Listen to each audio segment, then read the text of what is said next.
Pois todos que sofrem da Cristo vinde a mim. Repouso encontrarão os nossos corações. Dou graças ao meu Pai que revelou ao pobre a pequenino seu grande amor. Aleluia, aleluia. Como o Pai amou, assim também eu fiz a mim. Aleluia, aleluia. Como estou, o Pai permanecer em mim.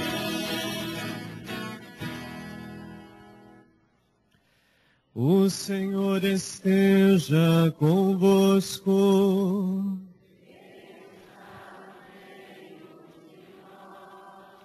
Proclamação do Evangelho de Jesus Cristo, segundo Mateus.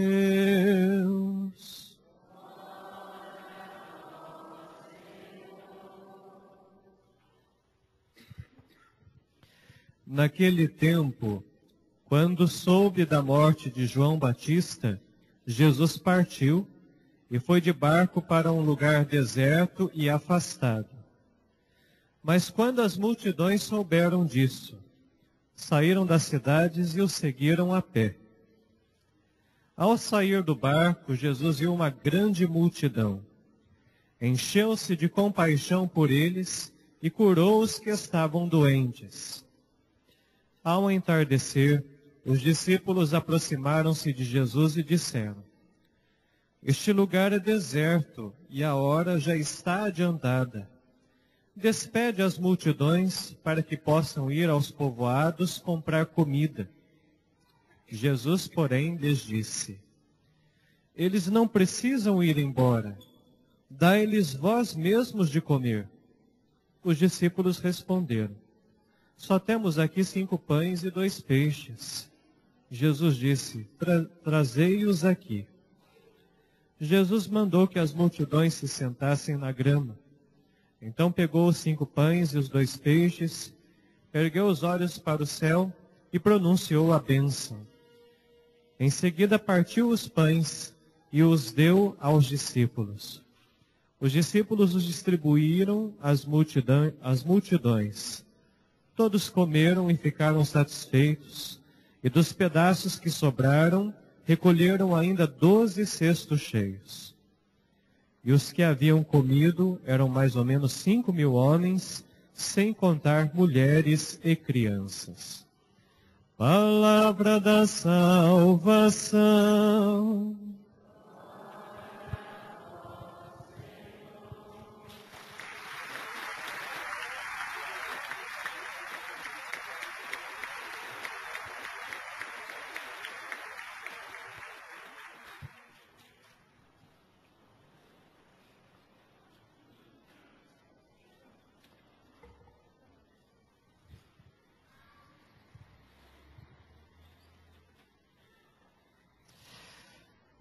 Meus irmãos, às vezes me causa um certo espanto quando nós olhamos para Jesus, porque quando ele veio, toda a comunidade judaica achava que Jesus, nos seus discursos, iria discorrer sobre dogmas e sobre teologia.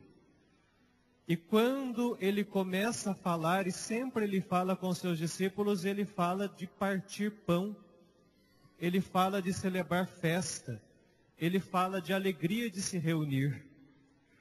Um discurso completamente diferente daquilo que era esperado para o seu tempo, tendo em vista que havia muitos doutores da lei que sabiam muito de Sagradas Escrituras e esperava que Jesus iria falar muito sobre dogmas. Vamos olhar um pouquinho o texto bíblico hoje para nós compreendermos um pouco mais a respeito da proposta de Jesus para nós. Primeiro, nós temos na nossa primeira leitura a profecia de Isaías no capítulo 55.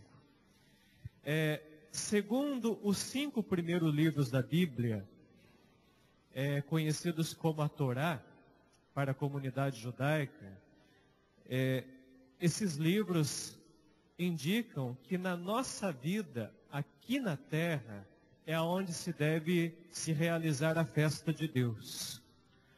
O cristianismo apresentado por Jesus tem uma caminhada um pouco mais profunda do que os 5 primeiros livros da Bíblia, mas a proposta de Jesus é muito harmoniosa com aquilo que diz no Antigo Testamento, porque segundo a visão do Novo Testamento, o cristão é aquele, o homem e a mulher capaz de nessa vida antecipar aquela festa que nós vamos ter só no céu. Então, o cristão verdadeiro é aquela pessoa que consegue fazer isso. Nós sabemos que Deus reservou o de melhor lá no céu para nós. Mas o cristão é aquele que consegue trazer aquilo que é reservado no céu entre nós, para nós vivermos aqui a festa da alegria, a festa da partilha. Por isso que a profecia de Isaías, Deus pede o seguinte para nós: aqueles que estão com sede, aqueles que têm vontade de matar a sua sede, procure Deus. Não adianta você ficar aqui na terra tendo sede. Em outras palavras, Deus quer dizer o seguinte: não adianta você ficar aqui ancorado só pensando nos seus erros. Não adianta você ficar enraizado e amargurado pelas coisas que acontecem na sua vida. Entre ficar amargurado e sentir sede, entre ficar aqui arrasado nesse mundo, vá matar a sua sede em Deus. Deus ele é muito corajoso de dizer isso para o povo da antiga aliança, né? Não fique a vida inteira infeliz só pelo fato de você não ter dinheiro. Isso pode até ajudar, mas não é esse o segredo da verdadeira felicidade. Se você quer ter uma alegria que não passa, vá em Deus e mate a sua sede. É Ele que é capaz de dar um sentido profundo à nossa vida. E olha os questionamentos que a primeira leitura traz para nós, que são questionamentos que a gente tem que refletir bastante para que a gente compreenda a visão de Deus. A leitura traz dois questionamentos. Para que gastar dinheiro com coisas que não nos alimentam? Pense um pouquinho nisso. Por que trabalhar tanto por aquilo que não mata a fome? E se nós olharmos, esses questionamentos procedem. É claro que toda pessoa sonha em ter a sua casa, sonha em ter o seu carrinho. Mas também nós não podemos simplesmente ficar ancorados pensando somente nessas coisas. E algumas situações são verdades. Por exemplo, hoje em dia, nós trocamos aparelhos toda hora, mesmo em condições de uso. E mesmo aparelhos que a gente sabe que dá para atingir a finalidade deles, às vezes nós trocamos por quê? Porque queremos talvez ter o melhor. E já na antiga aliança, a proposta de Deus é essa, né? Para que gastarmos com aquilo que não produz alegria?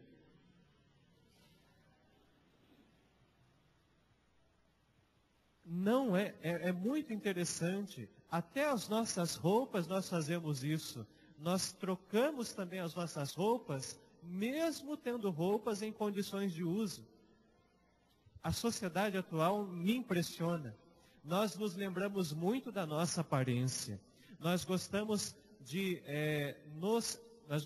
ficar bonitos para as pessoas por meio das aparências. Nós vivemos uma sociedade onde tem muita gente muito bem vestida, tem gente que se cuida demasiadamente. Adianta aquela beleza exterior, mesmo assim sendo triste no coração, por não estar satisfeito com aquilo que se é? Também não resolve. Então Deus diz assim para o povo, né? Vinde procurar-me. Se você tem que saciar em alegria, sacia em mim. Me ouça e tenha vida nova. Comerás o que há de melhor, e o vosso paladar em mim se deliciará. É interessante a proposta de Deus para nós. A partir dessa primeira leitura, desse convite tão bonito da parte de Deus, dessa proposta tão nobre, você tem que se perguntar se de fato essas coisas separam você do amor de Cristo, conforme diz São Paulo, né? Será que a tribulação nos separa do amor de Cristo? A angústia, a perseguição? Em outras palavras, hoje em dia, será que nós não vivemos com medo de não ter o que comer e o que vestir, e por isso que a gente fica investindo tanto nessas coisas? Será que a gente não vive numa sociedade só com medo de roubo e de violências? Só que para São Paulo, a proposta dele é exatamente essa. Diante de todas essas coisas, nós somos mais que vencedores. Aliás, a certeza de São Paulo é ainda muito maior do que isso. São Paulo ele tem a ousadia de dizer o seguinte: nem a morte, nem a vida, nem o presente e nem a preocupação com o futuro, e nenhuma criatura, por mais que nos faça mal, pode nos separar do amor de Cristo. Nada pode nos separar de Jesus Cristo. Aliás, só uma coisa talvez nos separe do amor de Cristo: a nossa decisão de se afastar dele. Apenas isso pode separar a nossa liberdade de fazermos uma opção fechada. Mas caso contrário, não tem coisas que aconteçam nesse mundo que possam nos separar do amor de Cristo. A visão do cristão é exatamente essa. Diante das situações de morte, de tristeza que vão acontecendo nesse mundo, a nossa proposta deve ser maior. De se arriscar, de preencher o meio social onde as pessoas vivem de esperança, de alegria. Aí sim nós trazemos as realidades da eternidade aqui entre nós. E para finalizar, no Evangelho de hoje, a proposta de Jesus é muito nobre e também nos impressiona. Jesus, um homem completamente despreocupado com os bens materiais, ele sempre teve uma preocupação de fazer com que o seu povo pudesse participar de belas refeições, que o seu povo pudesse participar da alegria de uma partilha de pão. Aliás, muitas famílias já fizeram essa experiência do reino, fazem essa experiência do reino, porque eu não sei se vocês têm na casa de vocês, mas é muito bonito. Para mim, isso daí é uma antecipação do reino, quando às vezes uma avó, ou quando o pai e uma mãe têm assim o dom natural de reunir todos os filhos num almoço, sem forçar ninguém, ou num café da tarde, né? Aquela referência que é da família, quando chega o domingo, vamos lá na casa da avó, que a gente sabe que vai encontrar todo mundo lá. Isso daí é uma antecipação do reino de Deus. Isso daí é a proposta de Jesus quando ele multiplicava o pão. Das pessoas irem, se alegrarem, se confraternizar. Essas referências são belíssimas entre nós, né? E é interessante que quando é algo natural, não quando é algo forçado. Você, meu irmão, tem que ir lá na casa do nosso avô, senão você não participa da nossa família. Quando alguém entra, né? Não forçar a pessoa, olha, para participar da nossa família tem que ir todo domingo lá. Jesus não fazia coisas forçadas, era algo natural. As pessoas tinham gosto de ir atrás de Jesus. E o Evangelho de hoje mostra isso. Após a morte de João Batista, e João Batista era um grande amigo de Jesus. Após a morte de um dos grandes amigos de Jesus, Jesus sai para se recolher em silêncio. O povo, morrendo de sede, com vontade de saciar-se das palavras de Jesus, não respeitam esse tempo de Jesus fazer a sua oração. E vão atrás dele, mesmo sendo numa região deserta. O que acontece nessa situação? Quando Jesus vê as multidões atrás dele, naquela região, ele não fica preocupado assim, o povo não deu tempo para mim poder me recuperar da morte de João Batista. Pelo contrário, ele encheu-se de compaixão por ver o povo sedento e procurou saciá-los, curando os doentes e dando ânimo para o caminho. Só que para os discípulos acontece uma coisa interessante.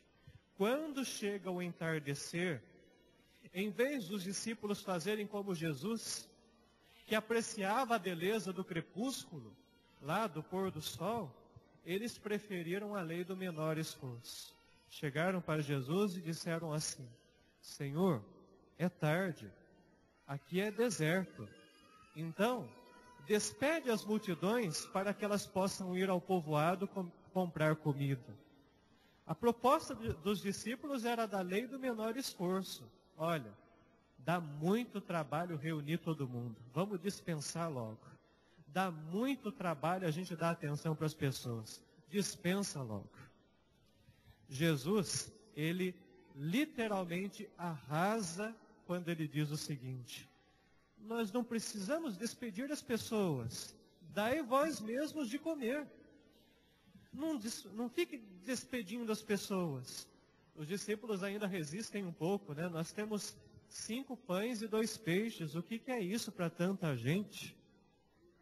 Aí, a proposta de Jesus acontece.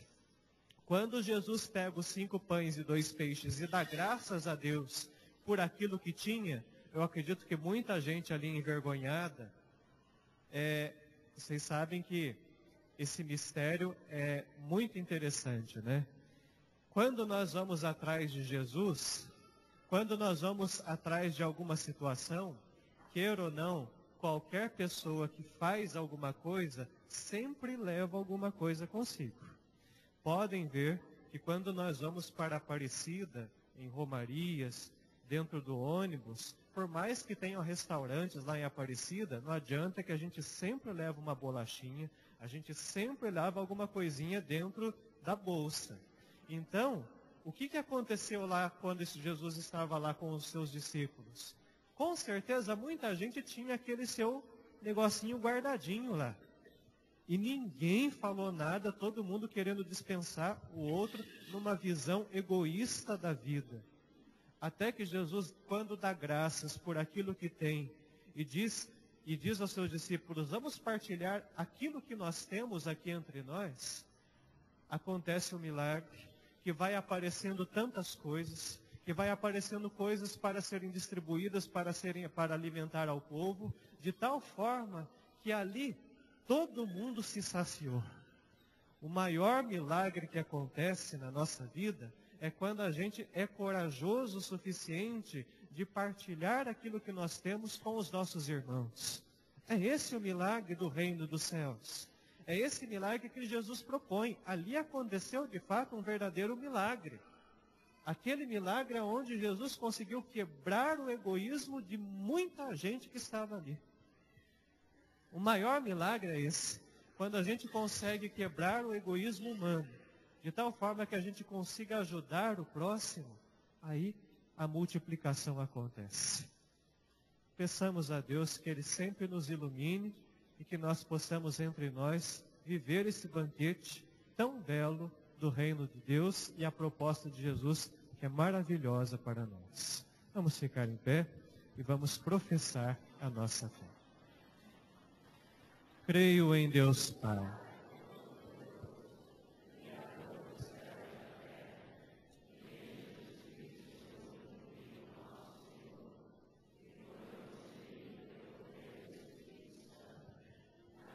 A Virgem Maria padeceu sob Pôncio Pilatos, foi crucificado, morto e sepultado, desceu à mansão dos mortos, ressuscitou ao 3º dia, subiu aos céus, está sentado à direita de Deus Pai Todo-Poderoso.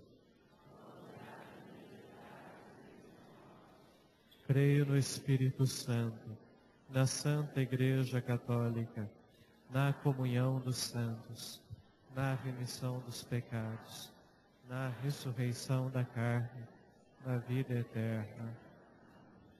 Apresentemos a Deus Pai com muita confiança as nossas orações.